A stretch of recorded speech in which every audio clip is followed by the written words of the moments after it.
आज का पाठ भजन 17 है। आज का पाठ मसीहा यीशु की निष्पापता और निर्दोषता की बात करता है।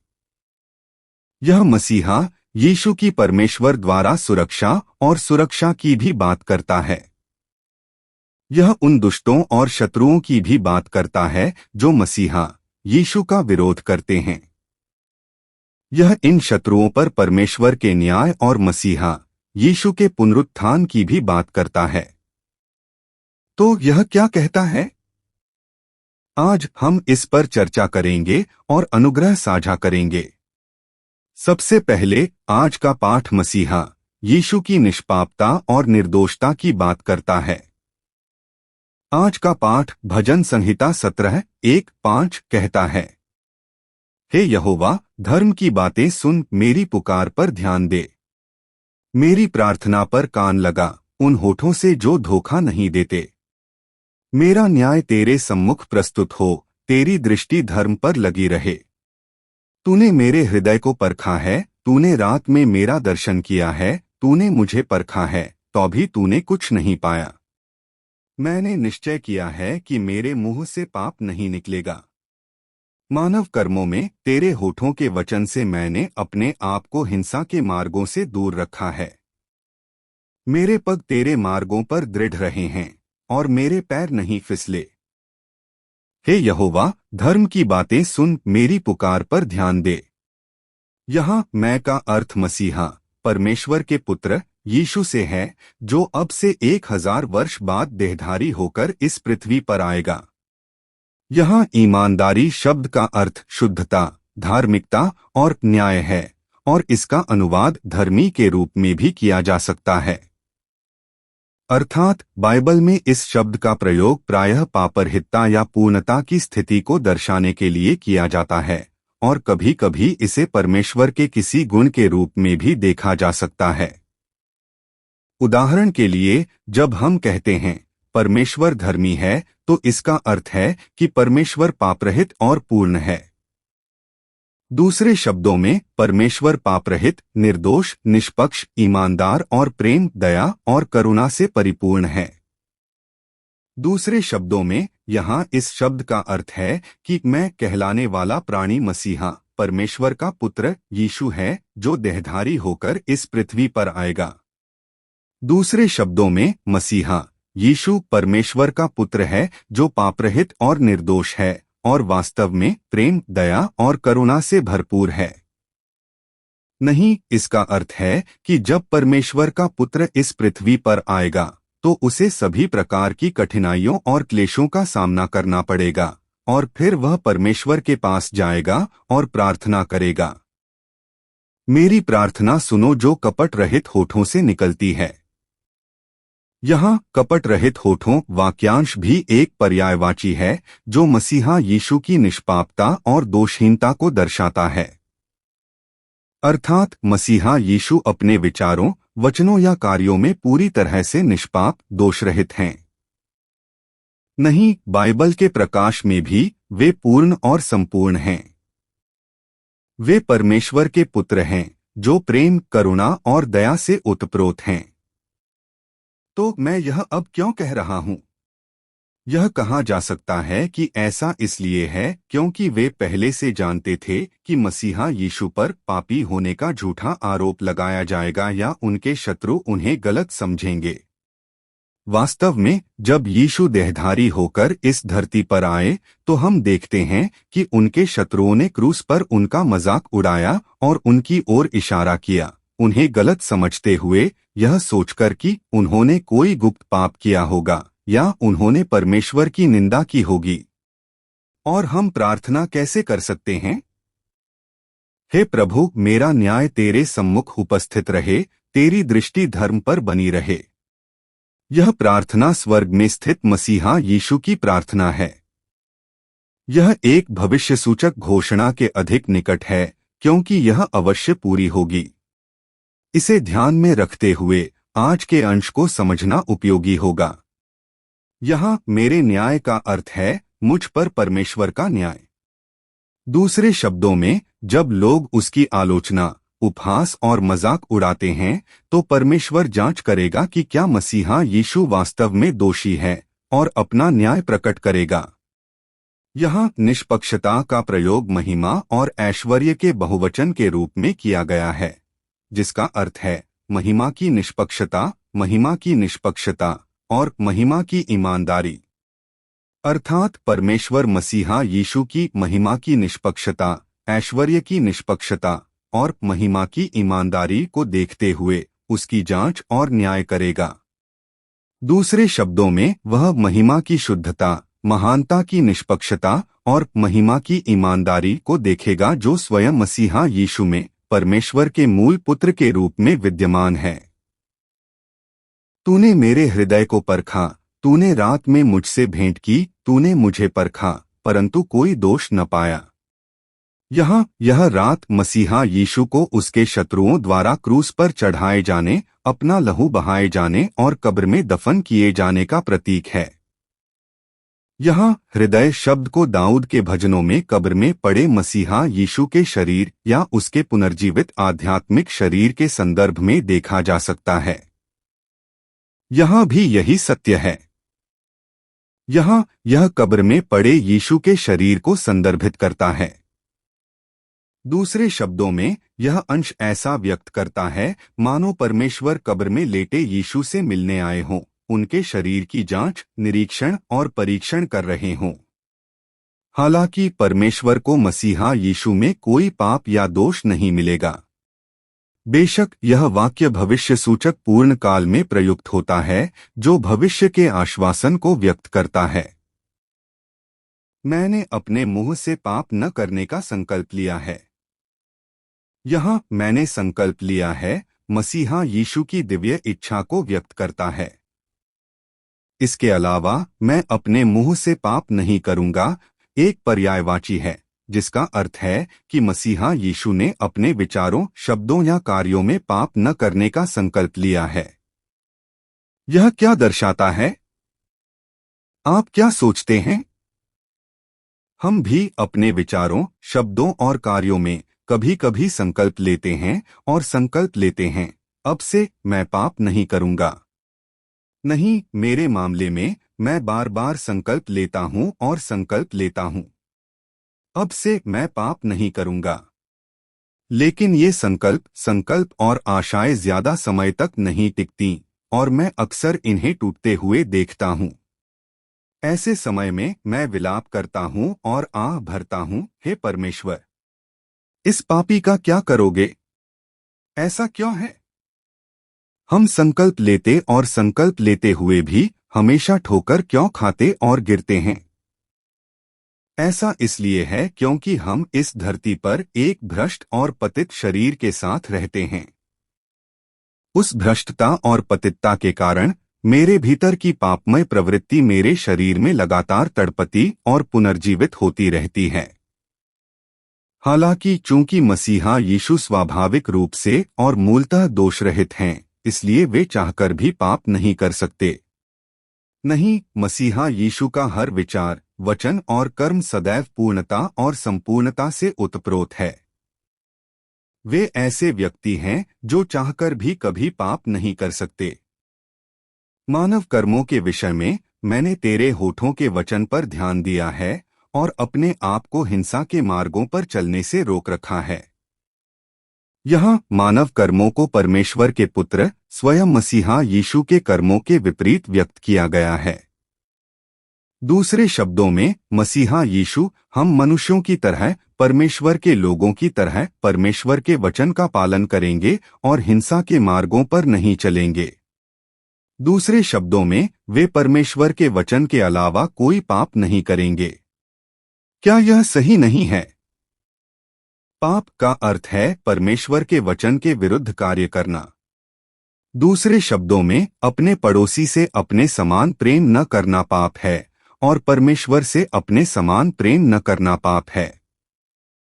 नहीं, जो कुछ भी इस बाइबल के अनुसार कार्य नहीं करता वह पाप है। हालांकि स्वयं मसीहा यीशु को इस बाइबल पद के प्रकाश में भी पूर्ण, संपूर्ण और सिद्ध कार्य करना है। दूसरे शब्दों में वह कभी पाप नहीं करेगा। मेरे कदम तेरे मार्गों पर दृढ़ रहे हैं, मेरे पाँव नहीं लड़खड़ाए हैं। यहाँ मेरे कदम मसीहा यीशु के विचारों, वचनों और कार्यों का प्रतीक हैं। इसके अलावा यहाँ तेरे मार्ग परमेश्वर के वचनों, इच्छा और योजनाओं को संदर्भित करते हैं। दूसरे शब्दों में इस पद का अर्थ है कि मसीहा यीशु अपने विचारों, वचनों और कार्यों में परमेश्वर के वचनों, इच्छा और योजनाओं से जरा भी विचलित नहीं होंगे, बल्कि दृढ़ता से उनका पालन करेंगे, उनका पालन करेंगे और उनका पालन करेंगे। दूसरे शब्दों में वह इस व्यवस्था, परमेश्वर के वचनों का पालन और पालन करेंगे। नहीं, मसीहा यीशु स्वयं बिना किसी पाप या दोष के होंगे। इसके अलावा इसके माध्यम से परमेश्वर अपनी सारी इच्छा, उद्देश्य और योजनाएं पूरी करेगा जो उसने मसीहा यीशु को इस धरती पर भेजने के लिए बनाई थीं। दूसरा, आज का पाठ मसीहा यीशु के लिए परमेश्वर की सुरक्षा और देखभाल के बारे में बताता है। आज का पाठ भजन संहिता 17:6-9 कहता है, हे परमेश्वर, मैं तुझे पुकारता हूँ, क्योंकि तू मुझे उत्तर देगा, अपना कान लगाकर मेरी बात सुन। हे प्रभु, तू अपने दाहिने हाथ से अपने शरणागतों को अत्याचारी से बचाता है, अपनी अद्भुत करुणा दिखा। मुझे अपनी आँख की पुतली के समान सुरक्षित रख, मुझे अपने पंखों की छाया में छिपा ले। उस दुष्ट से जो मुझे सताता है, उस भयंकर शत्रु से जो मुझे घेरे हुए है। हे परमेश्वर, मैं तुझे पुकारता हूँ, क्योंकि तू मुझे उत्तर देगा, अपना कान लगाकर मेरी बात सुन। यह प्रार्थना भी स्वर्ग में निवास करने वाले परमेश्वर के पुत्र यीशु की प्रार्थना है। परमेश्वर के इस पुत्र की प्रार्थना एक भविष्यवाणी के अधिक निकट है, क्योंकि यह हमेशा पूरी होती है और सिद्ध होती है। दूसरे शब्दों में परमेश्वर पिता कह रहे हैं कि यदि मसीहा यीशु इस पृथ्वी पर देहधारी होकर आते हैं और प्रार्थना करते हैं, तो वे सुनेंगे और उत्तर देंगे। हालांकि इस पद का यह भी अर्थ है कि चूंकि मसीहा यीशु निष्पाप और निर्दोष हैं, इसलिए परमेश्वर उनके साथ रहेंगे, उनकी प्रार्थनाएं सुनेंगे और उनका उत्तर देंगे और उनकी रक्षा करेंगे। हे प्रभु, अपना अद्भुत प्रेम प्रकट कीजिए, आप जो अपने दाहिने हाथ से अपने शरणागतों को उनके विरोधियों से बचाते हैं। यहाँ दाहिना हाथ परमेश्वर की अपार शक्ति और अधिकार का प्रतीक है। दूसरे शब्दों में परमेश्वर अपनी अपार शक्ति और अधिकार का उपयोग उन लोगों को बचाने के लिए करते हैं जो उनके शरणागत हैं, उनसे जो उनके विरोधियों से, भले ही उनके शरणागत पापी हों। तो क्या ऐसा परमेश्वर स्वयं मसीहा यीशु को नहीं बचाएगा? इसके अलावा चूंकि मसीहा यीशु स्वयं पाप या दोष से रहित हैं और पाप की समस्या का समाधान करने के लिए इस पृथ्वी पर आए थे, इसलिए परमेश्वर उन्हें उनके दुख और क्लेश से अवश्य बचाएंगे। नहीं, परमेश्वर निस्संदेह अपनी अद्वितीय दया अर्थात अपना वाचागत प्रेम प्रकट करेंगे। दूसरे शब्दों में, जैसा कि परमेश्वर ने अनादिकाल से योजना बनाई थी, वह स्वयं मसीहा यीशु को उसके कष्टों और क्लेशों से बचाएंगे, जिससे वह अपना उद्धार कार्य जारी रख सकेगा। मुझे अपनी आँख की पुतली के समान रख, मुझे अपने पंखों की छाया में छिपा ले। यहाँ मैं का अर्थ निश्चित रूप से मसीहा यीशु है। इसके अलावा अपनी आँख की पुतली के समान वाक्यांश परमेश्वर की आँख की पुतली में मसीहा यीशु की छोटी सी छवि को दर्शाता है। दूसरे शब्दों में परमेश्वर अपनी दृष्टि नहीं हटाएंगे, बल्कि निरंतर मसीहा यीशु पर नजर रखेंगे और उसे देखते रहेंगे, उसकी रक्षा और सुरक्षा करेंगे। जिस प्रकार नूह की माँ उससे अपनी नजरें नहीं हटा सकी, लगातार उसका पीछा करती रही, उसी प्रकार परमेश्वर पूरी लगन से मसीहा यीशु पर नजर रखेंगे और उसकी रक्षा करेंगे। इसके अलावा यहाँ उसे अपने पंखों की छाया में छिपा लो वाक्यांश का अर्थ है कि परमेश्वर मसीहा यीशु पर नजर रखेगा और उसकी रक्षा करेगा, ठीक वैसे ही जैसे एक माँ पक्षी अपने बच्चों को अपने पंखों से बचाती और आश्रय देती है। दूसरे शब्दों में परमेश्वर मसीहा यीशु पर उनकी सेवकाई के आरंभ से अंत तक नजर रखेगा और उनकी रक्षा करेगा। आप क्या सोचते हैं? यह हमें क्या बताता है? क्रूस पर मसीहा यीशु की मृत्यु इसलिए नहीं हुई क्योंकि परमेश्वर ने उन्हें त्याग दिया था, नहीं यह उनके पापों का न्याय था, नहीं यह परमेश्वर की कोई भूल थी, नहीं इसलिए कि परमेश्वर क्षण भर के लिए अपना ध्यान भटकाकर पास के किसी गांव में चले गए थे, बल्कि क्रूस पर मसीहा यीशु की अपनी मृत्यु परमेश्वर की योजना का हिस्सा थी।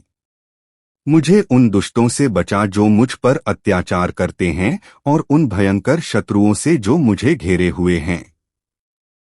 यहाँ दुष्ट और शत्रु उन लोगों को संदर्भित करते हैं जो मसीहा यीशु का विरोध करते हैं, उनका उपहास करते हैं और उनकी आलोचना करते हैं, और यहाँ तक कि उन्हें सूली पर चढ़ाने तक चले जाते हैं। अर्थात जब मसीहा यीशु इस धरती पर आएंगे तो ये दुष्ट लोग और शत्रु उठ खड़े होंगे और उनके साथ क्रूरता से पेश आएंगे, उन्हें सताएंगे, उनका उपहास करेंगे, उनकी आलोचना करेंगे, यहाँ तक कि उन्हें सूली पर चढ़ा देंगे। फिर भी परमेश्वर की कृपा से मसीहा यीशु इस कष्ट और क्लेश से मुक्त हो जाएंगे। दूसरे शब्दों में ये शब्द मसीहा यीशु के पुनरुत्थान का पूर्वाभास देते हैं। तीसरा, आज का पाठ उन दुष्टों और शत्रुओं के बारे में है जो मसीहा यीशु का विरोध करते हैं। आज का पाठ भजन संहिता 17:10-13 कहता है, वे अपनी चर्बी में डूबे रहते हैं, उनके मुंह से घमंड की बातें निकलती हैं। वे हमें घेर लेते हैं, हमारे चलते हुए हमें देखते हैं, वे हमें जमीन पर गिरा देते हैं। वह अपने शिकार को फाड़ने वाले सिंह के समान है और गुप्त स्थानों में छिपे हुए जवान सिंह के समान है। हे प्रभु, उसके विरुद्ध उठ और उसे गिरा दे, अपनी तलवार से मेरे प्राणों को दुष्टों से बचा। वे अपनी चर्बी में डूबे रहते हैं, उनके मुंह से घमंड की बातें निकलती हैं। यहाँ वे उन अविश्वासियों को संदर्भित करता है जो मसीहा यीशु का विरोध करते हैं, या यूं कहें कि जो उसके एकलौते पुत्र के रक्त के गुणों में विश्वास नहीं करते। यहाँ तेल शब्द का अर्थ वसायुक्त या लिपिड है, और यह एक मोटे व्यक्ति की छवि से आया है जिसका वजन ज्यादा है। उदाहरण के लिए, प्राचीन काल के विपरीत आज लगभग सभी लोग भरपूर भोजन और संपन्न हैं, इसलिए हम देखते हैं कि लोग वजन कम करने के लिए हर संभव प्रयास करते हैं। लेकिन प्राचीन काल में कुलीन वर्ग या उच्च वर्ग के अलावा किसी को भी मोटा पाना मुश्किल था, और ये लोग आमतौर पर घमंडी होते थे। इसके अलावा उन्हें अपनी शक्ति, ज्ञान, विद्या और धन का दिखावा करके शेखी बघारने और खुद को ऊंचा दिखाने में मजा आता था। यहाँ भी यही बात लागू होती है। यहाँ वे अविश्वासी अपनी ही चर्बी में डूबे हुए हैं। वाक्यांश दुष्टों को अपनी शक्ति, ज्ञान, विद्या और धन का दिखावा करते हुए, शेखी बघारते और खुद को ऊंचा दिखाते हुए दर्शाता है। और फिर भी अपने अहंकार में चूर होकर वे ईश्वर की निंदा और तिरस्कार करते हैं। ईसाइयों, ईश्वर कहाँ है? तुम दयनीय कमीनों! यदि तुम यीशु में विश्वास करते हो तो तुम स्वर्ग में प्रवेश कर सकते हो। वे मसीहा यीशु का मजाक उड़ाते और उनका उपहास करते हुए कहते हैं। और वे दुष्ट और शत्रु कौन हैं जो मसीहा यीशु का विरोध करते हैं? अब जब हम चलते हैं तो वे हमें घेर लेते हैं, हमें गौर से देखते हैं, हमें जमीन पर गिराने की कोशिश करते हैं। यहाँ हम का अर्थ परमेश्वर और मसीहा यीशु है। अर्थात यहाँ हमारा चलना उस उद्धार कार्य को दर्शाता है जिसे परमेश्वर और मसीहा यीशु मिलकर कर रहे हैं। दूसरे शब्दों में, इन शब्दों का अर्थ है कि मसीहा यीशु का विरोध करने वाले दुष्ट और शत्रु वे हैं जो परमेश्वर और मसीहा यीशु द्वारा मिलकर किए जा रहे उद्धार कार्य को बाधित करने, उसे चकनाचूर करने, नष्ट करने और उखाड़ फेंकने का प्रयास करते हैं। नहीं, वे शैतान के सेवक हैं जो मसीहा यीशु और परमेश्वर के कार्य में बाधा डालते हैं और उसका विरोध करते हैं। और वे दुष्ट और शत्रु कौन हैं जो मसीहा यीशु का विरोध करते हैं? मैं अपने शिकार को फाड़ने के लिए तैयार सिंह के समान हूँ, गुप्त स्थानों में छिपे हुए एक जवान सिंह के समान। मसीहा यीशु का विरोध करने वाले दुष्ट और शत्रु मैदानों के सिंहों अर्थात जानवरों से भिन्न नहीं हैं। तो उन जानवरों, उन शेरों का क्या? अगर आप मैदानों में उन शेरों को देखें तो आप पाएंगे कि उन्हें ईश्वर में कोई दिलचस्पी नहीं है। ईश्वर के न्याय, स्वर्ग या नरक की कोई परवाह नहीं है। आप देखेंगे कि वे केवल अपनी शारीरिक इच्छाओं, लालच और भूख के अनुसार कार्य करते हैं। आप देखेंगे कि वे केवल अपना पेट भरते हैं और जब वे गर्मी में होते हैं तो मादा शेरों को जन्म देने के लिए ढूंढते हैं और फिर अपनी क्रूर प्रवृत्ति से प्रेरित होकर वे कमजोर जानवरों को टुकड़े टुकड़े कर देते हैं। मसीहा यीशु का विरोध करने वाले दुष्ट और शत्रु एक जैसे हैं, क्योंकि ये दुष्ट और शत्रु ईश्वर के अस्तित्व में विश्वास नहीं करते। वे जानवरों की तरह व्यवहार करेंगे, ईश्वर के न्याय, स्वर्ग या नरक की बिल्कुल भी परवाह नहीं करेंगे। क्योंकि वे ईश्वर के अस्तित्व में विश्वास नहीं करते, वे बाइबल में वर्णित मसीहा यीशु की भविष्यवाणियों पर विश्वास नहीं करेंगे और जानवरों की तरह व्यवहार करेंगे। वे मसीहा यीशु को पकड़ने और मारने के लिए हर तरह की चालें और तरकीबें अपनाएंगे। हे प्रभु, उठ, मेरा सामना कर और मुझे गिरा दे, अपनी तलवार से मेरे प्राणों को दुष्टों से बचा। यहाँ परमेश्वर का उद्देक मसीहा यीशु की सेवकाई में परमेश्वर के हस्तक्षेप को दर्शाता है। इसके अलावा प्रभु की तलवार दुष्टों का न्याय करने की परमेश्वर की शक्ति का प्रतीक है। दूसरे शब्दों में, परमेश्वर मसीहा यीशु की सेवकाई में उपस्थित होंगे और अपनी महाशक्ति से वह दुष्टों को घुटनों पर लाएंगे, उनकी योजनाओं को कुचल देंगे और मसीहा यीशु के प्राण बचाएंगे। दूसरे शब्दों में, ये दुष्ट लोग शैतान के सेवक बन गए और मसीहा यीशु के उद्धार कार्य को नष्ट करने के लिए हर तरह की योजनाओं और धूर्तताओं का इस्तेमाल करने लगे। नहीं, उन्होंने अंततः अपनी इच्छा के अनुसार मसीहा यीशु को सूली पर चढ़ा दिया। हालांकि परमेश्वर ने मसीहा यीशु को मृतकों में से जीवित करने का वादा किया था। अंत में आज का पाठ उनके शत्रुओं पर परमेश्वर के न्याय और मसीहा यीशु के पुनरुत्थान के बारे में बताता है। आज का पाठ भजन संहिता 17, 14, 15 कहता है, हे प्रभु, अपने हाथ से मुझे इस संसार के लोगों से बचा, जिनका भाग इस जीवन में तेरे धन से भरा है, जो बच्चों से तृप्त हैं और जो अपनी विरासत का शेष भाग अपने बच्चों के लिए छोड़ जाते हैं। मैं धार्मिकता में तेरा मुख देखूंगा, जब मैं जागूंगा तो तेरे स्वरूप से तृप्त हो जाऊंगा। हे प्रभु, अपने हाथ से मुझे इस संसार के लोगों से बचा, जिनका भाग इस जीवन में तेरे धन से भरा है, जो बच्चों से तृप्त हैं और जो अपनी विरासत का शेष भाग अपने बच्चों के लिए छोड़ जाते हैं।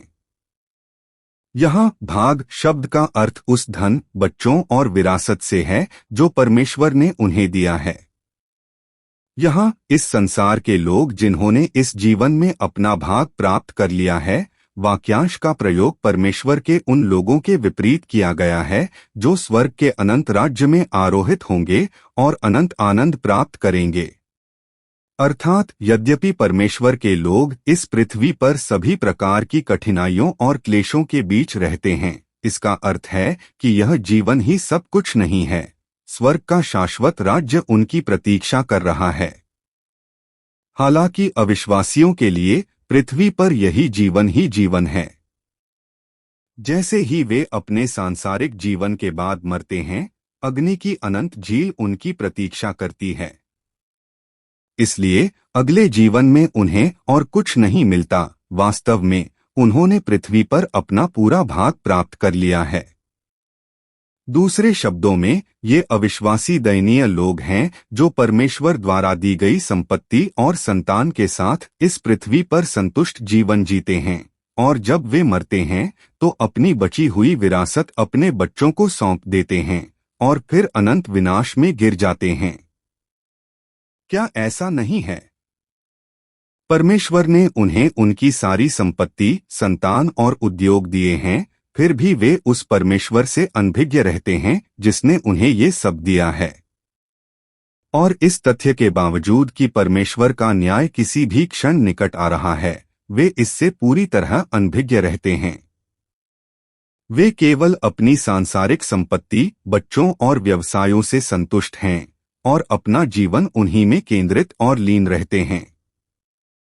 इसके अलावा वे यह नहीं समझते कि क्या मूल्यवान और महत्वपूर्ण है, और वे अपने बच्चों के लिए केवल धन दौलत और पैसा छोड़कर खुश होते हैं। वे सचमुच मूर्ख और दयनीय हैं। क्या ऐसा नहीं है? मेरे बच्चों के लिए सबसे मूल्यवान और महत्वपूर्ण चीज क्या है? उन्हें सांसारिक संपत्ति छोड़ना नहीं, बल्कि उन्हें हमारे ईश्वर के बारे में जागरूक करना है। यानी उन्हें यह बताना सबसे जरूरी है कि ईश्वर मौजूद हैं और उन्होंने अपने इकलौते पुत्र को क्रूस पर मरने, अपना लहू बहाने और हमें अपने लोग बनाने के लिए भेजा। सीधे शब्दों में कहें तो सबसे जरूरी बात उन्हें यीशु के लिए स्वर्ग और अविश्वास के लिए नर्क के बारे में सिखाना है। क्या ऐसा नहीं है? मैं अपने बच्चों के लिए चाहे कितनी भी संपत्ति छोड़ जाऊं, अगर वे यीशु मसीह के लहू के महत्व को नहीं जानते और अनंत अग्नि की झील में गिर जाते हैं, तो उसका क्या फायदा? इसलिए मेरे बच्चों के लिए सबसे जरूरी बात यह है कि मैं उन्हें आस्था की विरासत, विश्वास की विरासत छोड़ जाऊं। दूसरे शब्दों में, उनके लिए यीशु का स्वर्ग और अविश्वास का नरक छोड़ना सबसे जरूरी है। किसी भी हालत में ये दुष्ट लोग इसी तरह जीते रहेंगे और अंततः अनंत अग्नि की झील में समा जाएंगे। लेकिन मसीहा यीशु का क्या होगा? मैं धार्मिकता में तेरा मुख देखूंगा, जब मैं जागूंगा तो तेरे स्वरूप से तृप्त हो जाऊंगा। यहाँ धार्मिकता में उस समय को संदर्भित करता है जब मसीहा यीशु को परमेश्वर द्वारा निष्पाप घोषित किया जाता है, अर्थात निर्दोष के रूप में स्वीकार किया जाता है। इसके अलावा यहाँ तेरा मुख देखना मसीहा यीशु को परमेश्वर का अनुग्रह प्राप्त करने को संदर्भित करता है। यहाँ जागृति उस समय को संदर्भित करता है जब मसीहा यीशु मृतकों में से जी उठते हैं। इसके अलावा प्रभु का स्वरूप उस पुनर्जीवित आध्यात्मिक शरीर को संदर्भित करता है जिसे परमेश्वर हमें प्रदान करेगा, अर्थात स्वर्गीय पुनर्जीवित शरीर। दूसरे शब्दों में, इस अंश का अर्थ है कि मसीहा यीशु को परमेश्वर द्वारा निष्पाप घोषित किया जाएगा नहीं, बल्कि उसे निष्कलंक माना जाएगा और इस प्रकार उसे परमेश्वर का अनुग्रह प्राप्त होगा। परिणामस्वरूप वह मृतकों में से जी उठेगा और फिर उस स्वर्गीय पुनर्जीवित आध्यात्मिक शरीर को धारण करके जो परमेश्वर हमें प्रदान करेगा, हम संतुष्ट होंगे। प्रभु की छवि में जागृति। हे परमेश्वर, धन्यवाद, धन्यवाद। मैं आपसे प्रेम करता हूँ। हमें अपनी प्रजा बनाने और स्वर्ग के अनंत राज्य की आशा और प्रत्याशा के साथ जीने की अनुमति देने के लिए धन्यवाद, धन्यवाद।